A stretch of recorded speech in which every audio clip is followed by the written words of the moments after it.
Hello guys, কেমন আছো সবাই? আমি তো ভালো আছি। তো জন্মদিনের পরের দিন মেনলি দুপুরবেলা, অন্য বছর মার শরীর ভালো থাকলে জন্মদিনের দিন শ্বশুর বাড়িতে যাই একটা বেলা অন্তত। কিন্তু এবছর মার শরীর খারাপ ছিল, মানে চোখে মার খুব প্রবলেম হচ্ছে, মানে শাশুড়ি মার খুব চোখে প্রবলেম হচ্ছে। তো চোখের জল শুকিয়ে গেছে। তো সেই জন্য মেনলি উনি রাত্রিবেলা কোনো রান্নাবান্না করতে ওনার খুব অসুবিধা হয়।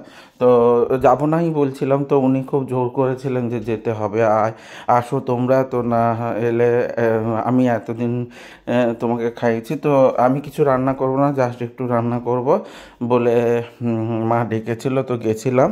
তো দেখো, অনেকক্ষণ দুপুরে টোটো পাচ্ছিলাম না, তো তারপর টোটোতে উঠে পড়েছি, টোটোতে করে যাচ্ছিলাম। আমাদের রাস্তা কেমন দেখো, তো রাস্তার চারপাশে পুরো গাছ ভর্তি, কিন্তু প্রচুর পরিমাণে গরম ছিল। তো তখন প্রায় 1টা বেজে গেছিলো। তো যাওয়ার পর বাড়িতে ঢুকে গেছি, ঢুকে যাওয়ার পর সোফায় বসেছিলাম। তো মা মেনলি কোল্ড ড্রিঙ্কস দিল, তো কোল্ড ড্রিঙ্কস দেওয়ার পর কোল্ড ড্রিঙ্কস খেলাম। আমি আর পাপাই বসে আছি, মৌলি তার মাকে হেল্প করবে বলে চলে গেছে, তো ভেতরে ঢুকে গেছে। আমি পাপাই একটু বসে বসে তারপর খেতে বসে গেছিলাম। তো আমরা কিছু রান্না করে নিয়ে গেছিলাম, মা শুধু মাংস আর ভাজা কিছু বানিয়েছিল। তো আমরা খাসি মাংস টাংস নিয়ে গেছিলাম এখান থেকেই বানিয়ে, তো সবার জন্য।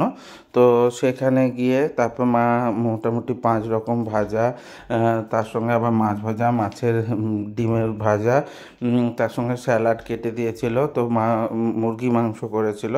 তো তারপর দই, সব খেয়ে নিয়ে বাড়ি চলে আসছিলাম। তো কেমন লাগলো ভিডিওটা? যদি ভালো লাগে লাইক কমেন্ট শেয়ার করে দিও, পাশে